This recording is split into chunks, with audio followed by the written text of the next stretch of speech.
All right, welcome. Our session today is disability culture in the workplace.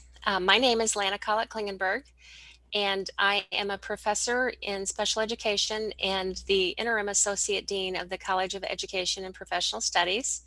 And I am joined by my colleague, James Collins. Go ahead, James. And I am an associate professor in the Department of Special Education.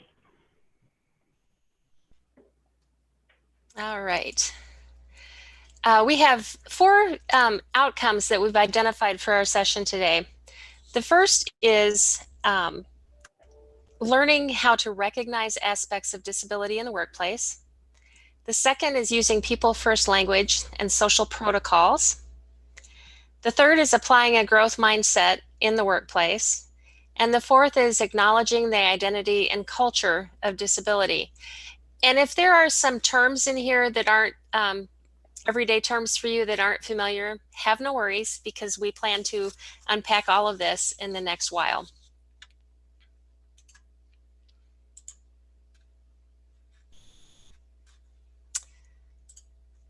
Disability in the workplace. Almost 26% of the US population has a disability.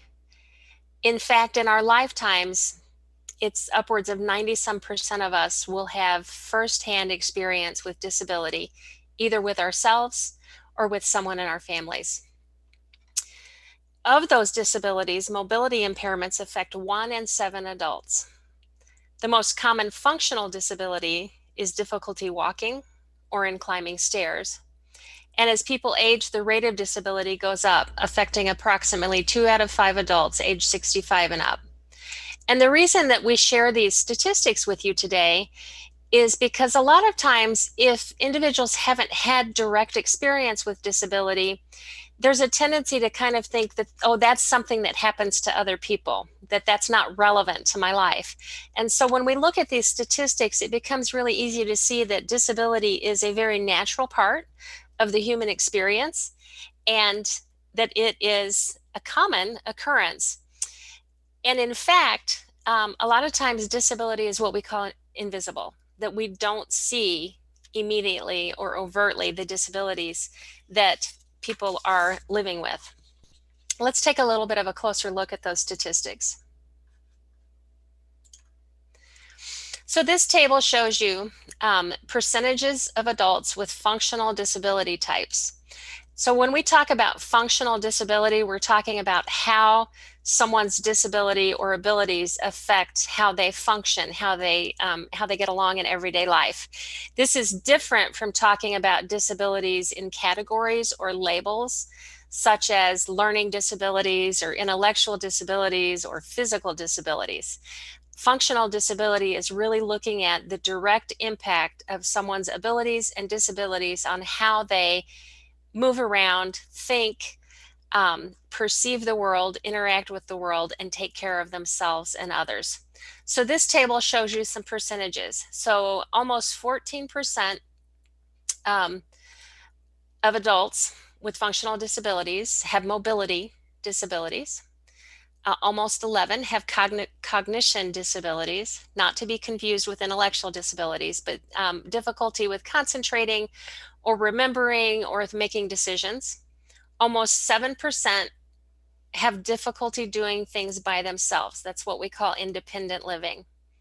Almost 6% have some sort of hearing difficulty that interferes with their daily life. Almost 5% have a visual impairment of some sort that again interferes with everyday life. You can see I'm wearing glasses. I would not be considered to have a visual impairment because, first of all, I don't actually need my glasses unless I'm doing reading or up close work. But even those who do have visual correction for driving and such, if their visual correction makes it so that they're not impaired at all, then it's not considered a disability. And then almost 4% of adults with functional disabilities have difficulty dressing or bathing. And that is self-care, which also kind of fits in the independent living category.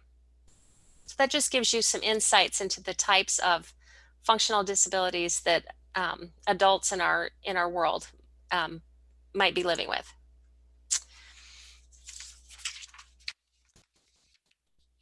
When we contrast outcomes between groups of people with and people without disabilities, adults living with disabilities are more likely to live with obesity, and this is often related to having a mobility impairment.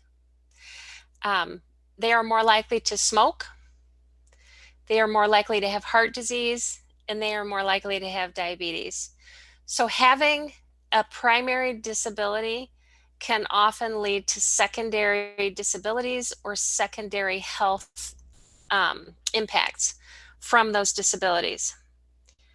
So what can employers do about that? Workplace education and workplace health promotions are more and more common in particularly in larger employment settings.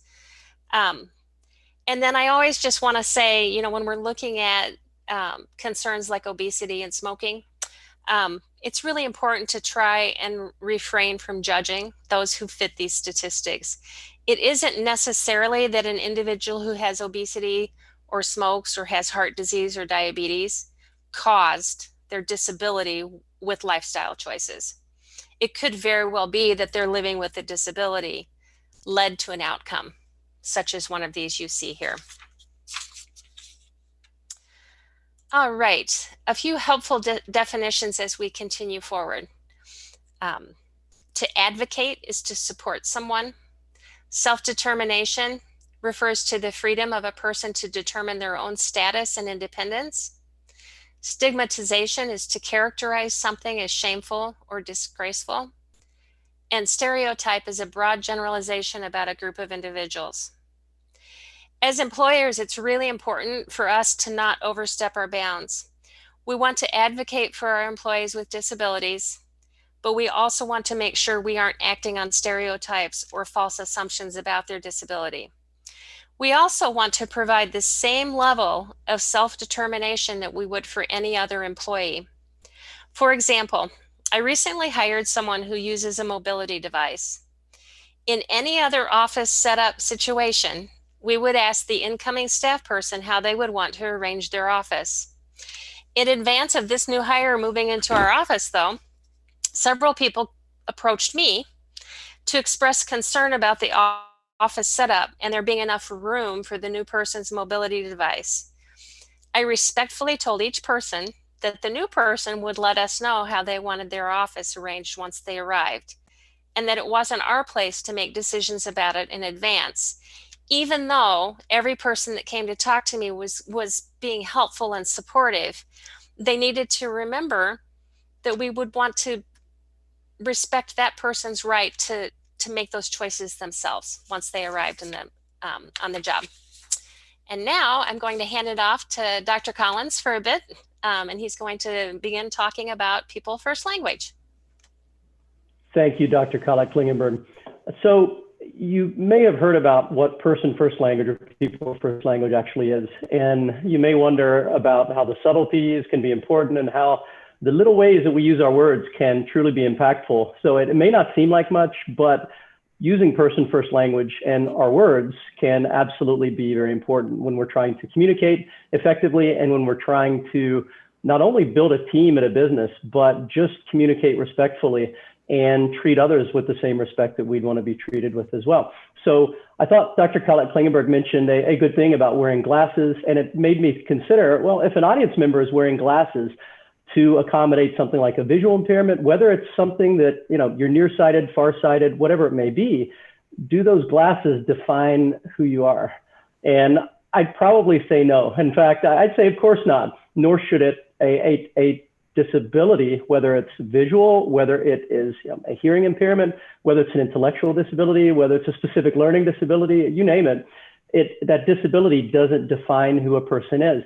So when we're talking about somebody, put their name first, and then if you're referring to their disability, that's certainly secondary. So communicating in a person-first language, essentially what it does is it communicates respect for the individual, and it helps set the stage for meaningful dialogue. And I don't know if some of you have been in a conversation before, maybe with a boss, maybe with a colleague, somebody else, and they said something and you didn't particularly like it, or even when you were in school, or even as you are in school now, if a professor or somebody else says something that's wrong, they can automatically lose you, and you can lose your attachment to that conversation. It might drift from really the message that they were saying.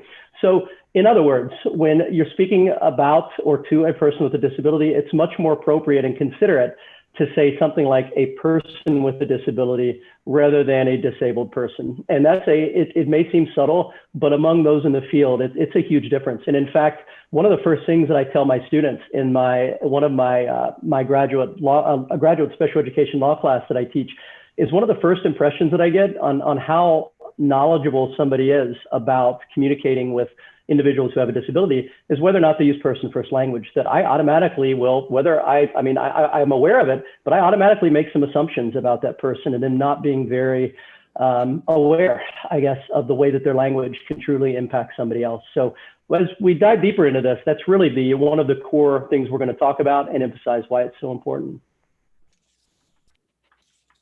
And of course, on the previous slide, I forgot to mention that there should have some handouts there that will be shared with you soon. And please take a moment to read over those. There's lots of valuable info, and also feel free to distribute those with your colleagues or others at your workplace. So now, talking more about people-first language, people may sometimes make assumptions about individuals with disabilities, and those are uninformed and very often just outright wrong. I mean, if you consider, if say you're in your 40s, 50s, maybe that you're beyond being, just a few years out of school, what special education looked like to you doesn't mirror the realities of what it looks like now. And in fact, I've had some parents who were really opposed to special education because they considered the way that it was when they were in school. They were thinking about maybe that building that's somewhere else, or that room that's all the way at the end in the remote part of the school, maybe downstairs somewhere else. It's just a way, but that's not the way that it is. And when I was still out in the schools, I'd often bring parents in and encourage them to, I'd show them an array of classes and encourage them to identify the one that included students with more significant needs. And I have not had somebody who, at least back in the day, they were able to identify that whenever I'd lead them through the various classes. So I think that perceptions are there, perhaps on one's experiences, but some of those experiences and perceptions could be quite wrong. And whenever I think back, I guess reflecting back on my days as a school psychologist, identifying students or at least helping with the eligibility process to identify students who have disabilities, I noticed a trend that really surprised me initially, and surprised a lot of other people when we began talking about this, is that when I would often conduct the intelligence testing, I'd work with somebody to figure out how essentially it's an IQ or intelligence quotients are a way to just help identify how globally capable a person is. And one of the interesting features that I began noticing as a brand new school psychologist, fresh out of graduate school, is that many of the students who I was testing actually were smarter. They were above average in the intelligence domain, yet they struggled in one narrow little area. Maybe they couldn't solve math problems quite so well. Maybe they struggled with reading comprehension. But these students were globally quite capable. They just struggled in some area and needed some specialized supports. And if you think in a workplace, doesn't everybody have strengths and weaknesses? Isn't it a good leader's job to locate people's strengths and help leverage those to improve the bottom line, to improve the business? And I know that I wouldn't be doing the things that I'm doing if I didn't have people who stood behind me, such as Dr. Colette Klingenberg, when she was the leader of our department before moving up into the dean suite and becoming a leader of the college, that if she didn't see something in me and believe in what I was doing, I really wouldn't have been able to make a lot of the headway that I've done. So I think that it's often important for leaders to really go out there and identify those strengths and who wants to have their limitations focused on. And again, this gets at person-first language, among other things, but why this is so important. And I guess to help you understand stereotypes and maybe how those could be debunked, what if I told you that I wanted to bring students with significant intellectual disabilities, say students who have Down syndrome or other disabilities that are similar, but they're not as visual, that there might not be a physical component to those? What if I told you that I wanted to bring those students onto a college campus and introduce them into traditional coursework, have students take classes on a daily basis? What about live on campus? What about living in some place, I don't know, like one of the major residence halls, such as Tutt Hall on campus? We have, and we've been doing that for a couple of years now. And the regretful, I think the unfortunate component of this is back, say, 20 years ago, some of our students' families, say if you had a child with Down syndrome, had a child with a significant disability, the first thing in your head may not have been thinking about building a college fund and how are we going to be able to support this person, that those options just weren't available. But we're making options possible. And if we can do that here on a college campus with all of the intricacies of, not only navigating campus, getting somebody to classes on time, making sure that they're successful in their coursework. What about in the evenings and weekends? What about in the residence hall? What about leisure time with football games? Everything else. How can we support those students to make sure that they're having a successful and really an important, impactful college experience? And we're doing that, and we're doing that right now. And if you'd like to learn more, I encourage you to check out the UWW Life program, which Life stands for Learning is for Everyone. And in fact, our students aren't even just getting involved with our college, they're getting involved across campus. A couple of our students recently presented at a campus-wide event, and all are deeply rooted in campus life. Whether it's involvement with student organizations, whether it's involvement with our traditional undergraduate students, they're helping transform and reshape campus and reshape others' perceptions. So I think that we're doing important work for our own students. We're also doing important work for the greater good of the campus community and showing other people what students who have been perceived as being limited are not, and have very competent capabilities and are just incredible assets to this organization, just as your team is, and just as your team can be when you continue going out there and hiring people. So when looking ahead, I suppose moving forward, it's very wise to consider our biases or our thoughts toward others. And really the first way that we can communicate respect for individuals when we're doing that is to put the person first. And of course, to be aware of our own experiences and how those might inform what we think about others. But we also can't be rigid with those beliefs and just continue moving forward with status quo, because things change. And by opening your eyes to things like, as I just described, students who have never had the opportunity to go to college are doing so here, and they're doing so quite well. That's, I think, focus on those things that you can leverage for strengths, and not those features that are a small aspect of what the person actually is. So next, let's talk about how to effectively communicate. And in this case, I guess, I don't know, have you ever had an unpleasant encounter with somebody who was grumpy, gruff, or maybe just otherwise short with their communications? Maybe ask my wife after in the morning without any coffee. I don't know, maybe me. I try not to be, but who knows? We all have those experiences, and I try not to be that way, but I probably have been on a few occasions, unfortunately. But I've experienced this, and I know how that feels, and I know how it makes other people feel. And I know how it can make people shut down. Even just as an associate professor for students, I've sometimes had students approach me about things involving other faculty members, other things that they said, I experienced this and it really made me feel uncomfortable. What should I do? On one hand, I thought those were just words. You really need to get used to that. They didn't really mean anything by that. But on the other hand, I realized how words can be so impactful. And things like that continually remind me to be careful. And even though I tend to be very direct, I don't sugarcoat things very well. That's not one of my strengths. I do recognize my own limitations, and I try to be really careful when communicating with people who really don't respond well to that directness that I sometimes can bring to the table. So I guess in a case like that, where you have and think of a leader, a supervisor, not just a colleague, not just a classmate, not just somebody, who you might occasionally pass, but how comfortable would you feel reaching out to a supervisor if you'd been put in a position by them that you didn't feel comfortable speaking with them, or maybe you felt minimized, maybe you felt like they didn't really think that you were important, or they didn't feel like what you said had to be important? How comfortable would you be going to them asking for help? And the answer is probably not so comfortable. What if you have a history of being suppressed? What if you have a history of being kind of pushed down, and maybe that you just don't have it in you anymore to even push back, and you get some resistance from somebody, you might shut down and you might be done. And that works for a lot of people. I mean, if something doesn't go well, they might shut down and you may never hear a concern from them again. And that would be quite unfortunate. So I'd be willing to bet that these scenarios would be challenging and potentially aversive in your world if those things happen to you. So as employers and allies of those who have disabilities, it's important for us to build rapport with staff. I mean, team building, I think, is what this ultimately boils down to. And if you want to have a team who works well together, I think that you know the importance of synergy and being able to capitalize on one's strengths. And if I see somebody who's really good at something, I would like to put them in that domain. That's going to be their division of responsibility. If I can figure out that you're great at this, whether it's visuals, if you're out there in retail, if it's something else, I mean, involving a particular task for a job, I want to assign you to that. Why would I assign somebody who has limitations in that area to a particular task? Let's find those gems and build upon those. And I think that you might truly be surprised if you haven't incorporated those types of practices into your own work. So building on that, if you felt like your leader was disinterested, you might not go to them and you might feel like that person was a bad leader.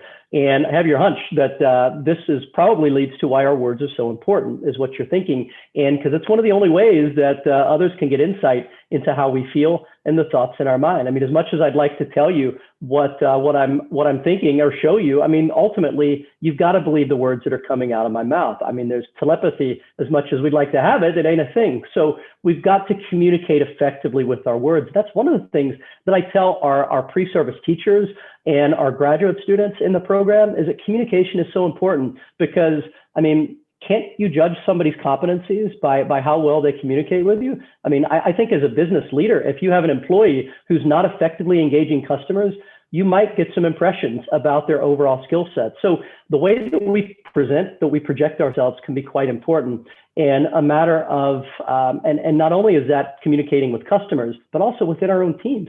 As I was mentioning there, the good leaders generally draw people towards them, and they create a comfortable space to share ideas and to ensure that everybody has a voice.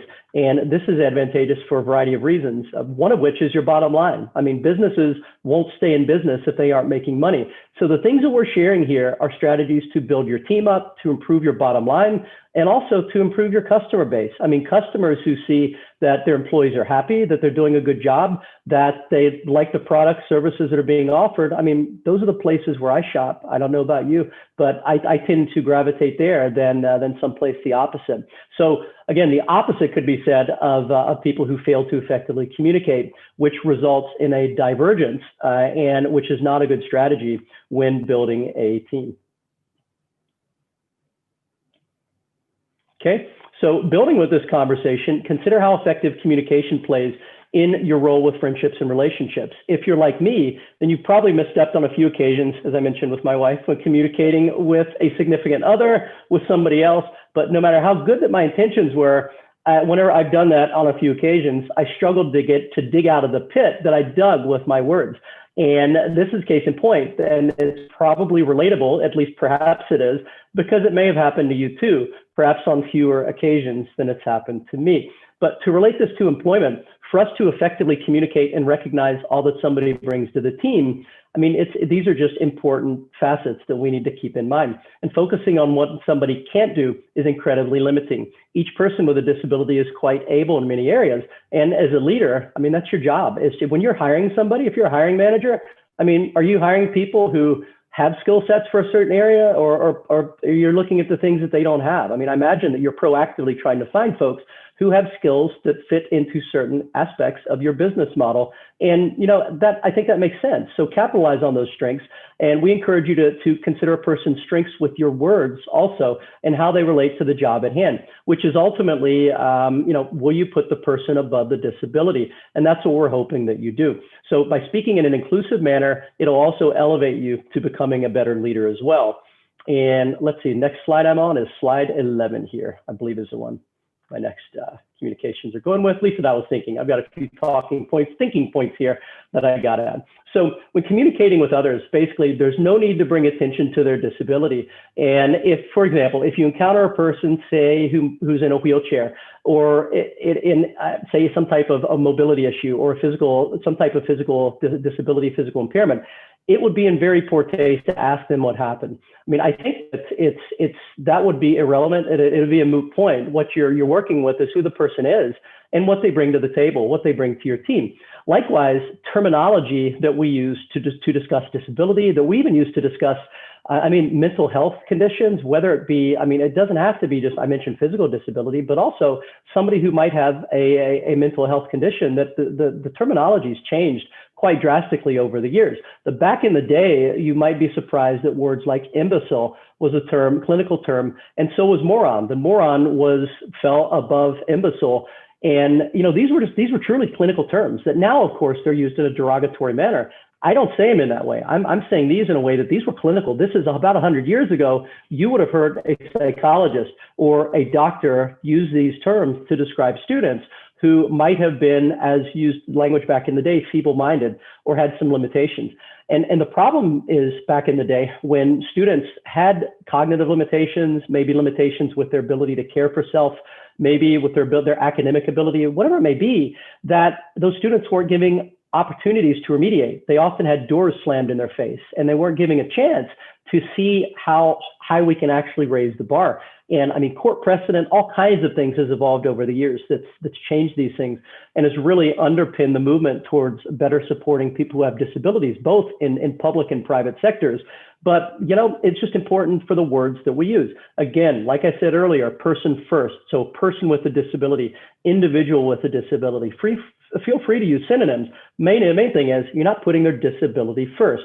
Those are appropriate in modern terms. Avoid victimizing terminology too, such as referring to somebody as being stricken with a disability or confined to a wheelchair. That may be your perception, but what if that's all that a person knows? Or what if somebody else has come to terms with a disability, and in fact, it's empowered them to get stronger in a lot of areas? And I don't know about you, but what's really driven me to get to the position where I'm in today was a lot of wrongs that I saw out in public schools, a lot of things that I swore that one of these days I'm going to fix this somehow and get into a position where I could maybe make this better. And if you consider about how that can kind of change one's perspective on things, don't inject your own personal opinions into the way that somebody feels, because you may be quite wrong. And to be entirely honest, that's a foolish mistake to put yourself in somebody else's shoes. It could show some lack of empathy, and it really gives somebody else a poor perception of your knowledge in this area and your skills, your supportive skills, at least as a leader. So I suppose moving to the next step, that each of us is unique and all of us have strengths and weaknesses just like anybody else. Don't feel sorry for me because I struggle with something. I'd much rather you focus on my strengths and what I can do rather than overtly or even passively emphasizing what I can't do. Remember that a disability often affects one narrow area of a person's life. In fact, specific learning disability, there's 8 different areas, at least in public education. It could be in reading comprehension, basic math skills, listening comprehension, reading fluency, math fluency, you name it. That if somebody has a disability, a specific learning disability, odds are it's in one of those areas that has nothing to do with the skills that they would need to do on the job site. But so what if somebody does have difficulties, say, being able to understanding something in text? If somebody struggles with reading, can't you give feedback verbally? We have all kinds of ways to mitigate the presence of a disability and accommodate somebody to really meet their needs. And, I guess as an example here on not only how employers are responsible for these things, but as employees, we can, I know logically come up with things that will fit with our own skill set. And we expect for employers to be able to accommodate that as too. So for instance, I don't have the eyesight to be a pilot. I thought when I was fresh out of high school, I'm going to be a fighter pilot. I'm going to do these things. But no, I wasn't quite tall enough. I didn't quite have the eyesight. But that hasn't limited my ability to engage in meaningful employment while doing my best to help others out along the way. So bottom line here is we're wanting to be as inclusive as we can and as supportive as we can. And the words of wisdom that we're sharing with you today are really impactful ways that you can do this as well. So let's see, next slide. I'm on slide 12 here. So building on the previous information, we shouldn't overemphasize. So I kind of talked about before, looking at the not emphasizing, or almost somebody stricken with being in a wheelchair. That's totally inappropriate. Not like that, but we shouldn't overemphasize accomplishments for a person with a disability either. I mean, if you wouldn't think that this was a major accomplishment for somebody who's just in my same shoes, except maybe they don't have a disability or some limitation in some area, it wouldn't make sense to project that to the person with a disability either. So for example, saying something like, she's overcome so much, or he's so brave despite having X disability, that places a heavy weight on that disability. And I don't know about you, but I'd rather see somebody be proud of what I've accomplished rather than emphasize the great lengths and struggles that they assumed, or that I would have assumed, when achieving those accomplishments. So it loops back to making assumptions and really putting yourself in somebody else's shoes, and you don't know how they feel. You don't know how they think. And the best part is to let somebody else drive that conversation. And we'll talk a little bit more about that coming up. But these assumptions can be really problematic. So also, please avoid things such as referring like comparative terms, something like able-bodied, or somebody's a really hard worker. Like, what does that say? I think people can read between the lines. And if you hear that, it can insert messages that you're probably not trying to insert into that communication, because that has connotations that could lead somebody to think that you believe otherwise. And I don't believe that you would want to do that as a good business leader, or as a good leader in society, whatever that may be, even if you're not affiliated with a business partnership or a business itself. So basically, kind of summarize this, I recommend you just focus on what a person can do, and then give them the opportunity to show you just that. And I bet that you'll be impressed with the outcome. So next, we'll cover a few examples of language to use. All right, so I believe that we're on slide 13 here. As noted previously, put the person first. Person who is deaf, person with a learning disability, individual with a visual impairment, etc. That if you don't know how to approach the topic, or unsure about what language somebody may prefer, such as deaf versus hard of hearing, or something such as that, then ask them. I don't know anybody, at least I've not met somebody yet, who would be offended if you're asking, how can I appropriately address you?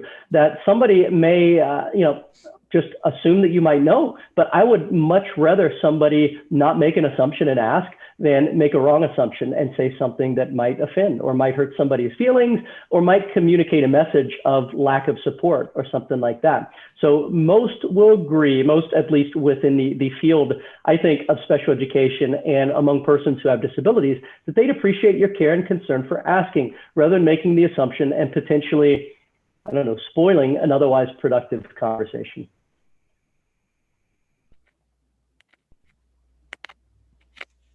All right.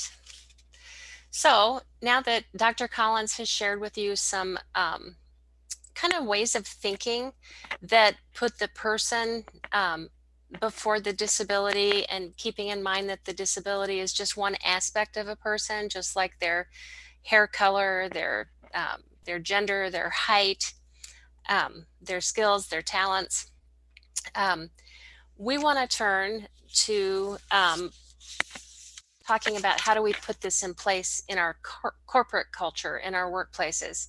And I would guess that many of you have probably heard the term growth mindset. It is a very common theme in our PK-12 school system these days. And we're starting to see it carry over now into our business culture. A growth mindset is, I'm going to unpack this a little bit more, but just as we get started, it is always, instead of thinking about mistakes we've made or struggles we've had, it's always looking at the growth and the opportunity. So, Dr. Collins talked about perhaps we've had struggles achieving a goal. And we can look back later and say, yeah, I didn't meet that goal, but I grew so much in the process. That is kind of what we're talking about with growth mindset. So a corporation's culture develops from the interactions, experiences, and shared interpretations of employees of the company over time. I think everybody would agree to that, right? We also want to note the word growth and consider what that implies internally for businesses, right? I mean, a business's goal is to grow, is to succeed, is to continue to do better, and ultimately be a positive place, and make more money if that's the purpose of the business. So, think to yourself, how would you rate your company's culture as it pertains to supporting those who may be different or those who have a disability? And what have you personally done as a corporate leader to help shape employees' beliefs in this regard?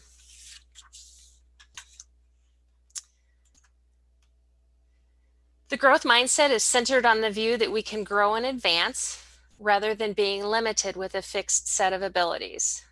Now, I don't know about you, but I am super grateful that I am not judged today by how able I was in a very limited number of areas when I was 18 years old.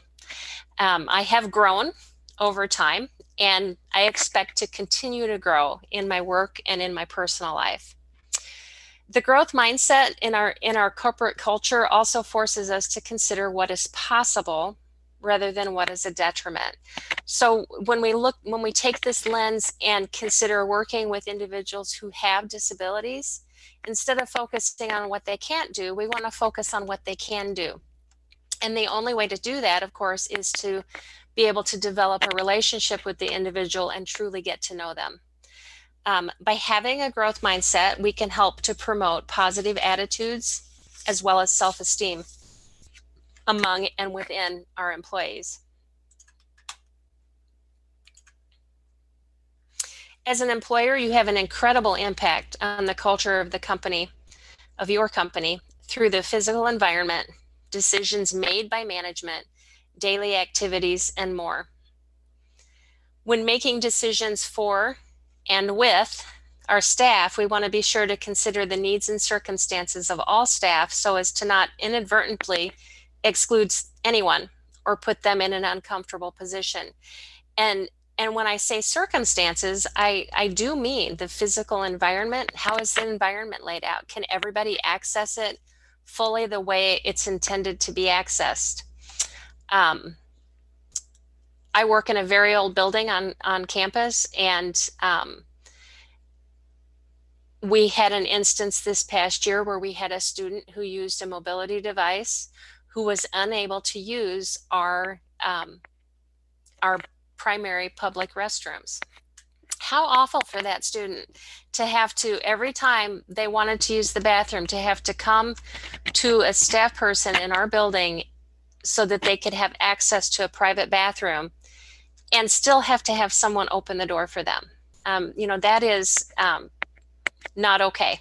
And I'm happy to say that staff in our college, in our building, worked with university leadership, and we got that remedied. But that's what I'm talking about with the physical environment. Everybody needs to be able to access it and use it the way it is intended to be used.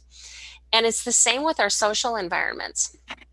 I have on the slide here an anonymous statement from an individual with a traumatic brain injury and Graves' disease who worked at a call center in the hospitality industry. And that person said, "I work in a cramped, different workstation every day. The environment was all wrong, so I failed." And how awful is it to think that someone who potentially had a gift for working in the hospitality industry, someone who perhaps was really good with people, really good on the phone, was not able to succeed simply because their physical environment did not support their needs. Companies that use a growth mindset with a focus on what is possible make decisions that support all of their employees, and not just those with disabilities. However, in my past as a teacher, as a special ed teacher, what I have found is that when I would meet the needs of the students with the greatest needs in my classroom, that it actually made it a better classroom for everybody. So think about that. The shared interpretations across your staff can help to facilitate a stable and supportive environment for everybody. And can't that help also to improve the bottom line of your company?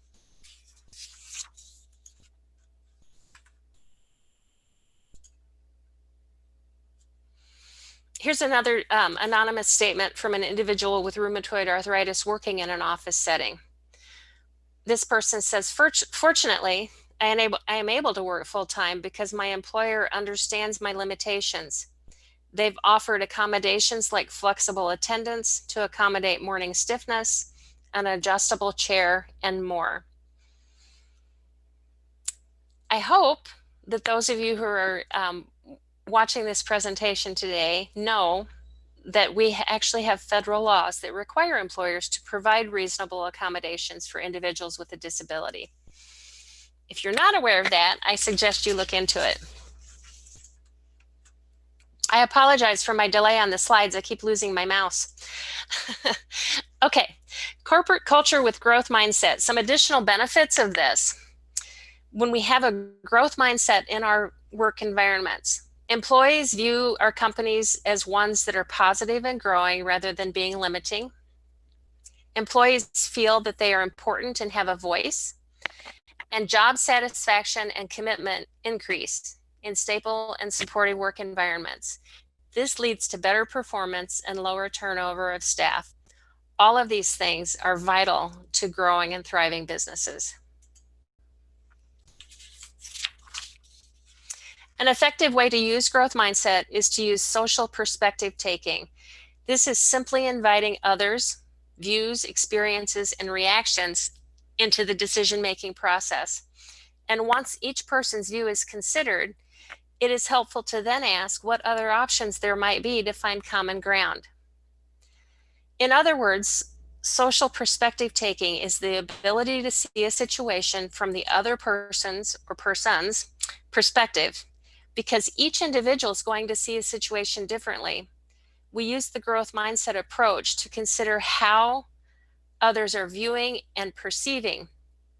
We use this common ground to allow everyone to contribute to the solution. This also further removes disabilities from the solution and expands the unique features and thinking of everyone involved. I would just add to that when we use the perspectives of all of our employees, we are more likely to have insight into the way our customers also think and perceive our workplace.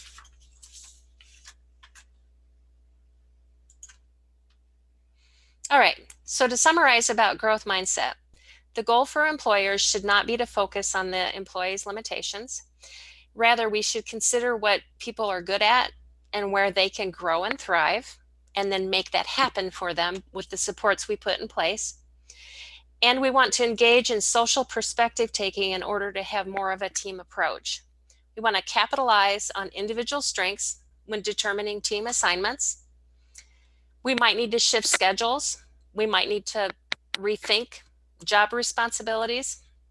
It's an easy and logical process to follow, and everybody benefits. So I want to just end this section by telling you a story. So I used to work with a person who owned a supported employment agency in Milwaukee, and she told me a story one time about a young man with Down syndrome who in high school was introduced to her agency. And when their intake people interviewed him to find out what he might be interested in doing for work, he said he wanted to be a city alderman in Milwaukee. And she had trained her counselors at the supported employment agency to never judge and never shut down someone's ideas, even if it seemed just so outrageous, like I want to be an astronaut or I want to be a city alderman. And so instead of shutting that down and saying, well, that's not realistic, let's talk about something else, the person just let him talk. And they asked questions like, what is it about being a city alderman that appeals to you? And it turned out that this particular young man had a long history. His family had a long history in Milwaukee, and he had uncles and grandparents and perhaps even a parent who had worked in the city, for the city, including being alderman. And he really liked that they got to wear suits to work, and he really liked that they got to go work in the public buildings downtown. And so what they did at this supported employment agency was they asked some of the city offices to let him come and experience the office, job shadow. And he did, and he was very well liked. He ended up with a job as a city courier once his abilities and preferences were taken into account. He could wear a suit to work. He got to go in and out of the different city buildings. And it really played to his strengths, and it actually played to his disabilities as well, because he didn't read above a second grade level. There were few concerns about him reading any sensitive documents that he was carrying between buildings. It was just an ideal situation. And the only reason it ended up happening that way, this is a true story, is because at the front end, nobody said, no, you can't do that. You have Down syndrome. You can't be an alderman. Nope. Nobody said that. Instead, they found out what he was interested in, what he was passionate about, what his strengths were, and then they tailored a job to fit him. All right. So we also want to look at the identity and culture of disability. So while we are telling you throughout this whole presentation that we don't want to focus on someone's disability, we don't want to highlight that as their main attribute, we also don't want to ignore it. We want to acknowledge that disability is a part of life and is nothing to be ashamed of. In fact, in school, it's really common for school-age children to research their disability in order to determine what their own strengths and needs are and what kind of supports that they'll need to be successful. This carries over into the classroom. We want people who have disabilities to be self-determined. We want them to know themselves. We want them to be able to advocate for themselves. So it's not as if Down syndrome is a bad word. It's not as if being blind is a bad thing. It is natural. So we do want to acknowledge the identity and culture of disability while we don't over-focus on it. As an employer, one of the most important things that you can do is to simply and directly ask if any accommodations are needed when an employee discloses that they have a disability. You shouldn't lead that conversation by saying, oh, I see you have a disability. They need to disclose to you first, and then you just ask, are there any accommodations needing? How can I support you to do your job? It's also important, if someone does disclose that they have a disability, that you refer them to Human Resources to discuss accommodations, the Family Medical Leave Act, and how that can support them in their work and more. I didn't mean to jump ahead there. Keeping in mind, of course, that it's important to protect your employees' privacy in relation to their disability or health, even if they have disclosed it to you or speak with you regularly about it. The safest course is to not bring it up unless it is in response to something they have said to you. For example, rather than ask your employee with cancer how they are doing or feeling specific to the cancer, wait for them to bring it up with you. They might say, I am super tired from this last round of chemo. At that point, it would be appropriate to say, how are you doing? But you wouldn't just bring it up out of the blue or bring it up in front of others or talk about it to others, because all of those things could be considered a violation of privacy.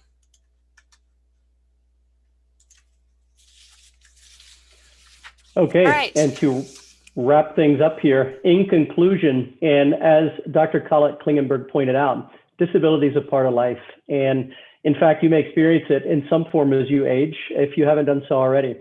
And another aspect here, the concluding thoughts, is by using tact with our words and putting the person first, that we can facilitate effective and respectful communication, which is truly essential to have an effective team, at least a team who's working together and not a bunch of independent Lone Rangers. You probably want a team who synergize well and can work together. And these are essential ingredients for that. So by using the growth mindset, we focus on all that's possible rather than the few things that are not possible. Doing so also communicates support and care for employees, which are, as I mentioned, those are ingredients for success and reduce staff turnover, increased productivity, and ultimately it can lead to improvements in your business's bottom line. Improving the culture of disability at your workplace is quite easy to accomplish. And we hope that the information that we've shared during this the meeting this morning will help you and will help you better support your teams. So with that said, do you have any questions? And you're welcome to reach out and contact us via email. You can see our info is up there, but we'll also chat about any questions, thoughts right now too.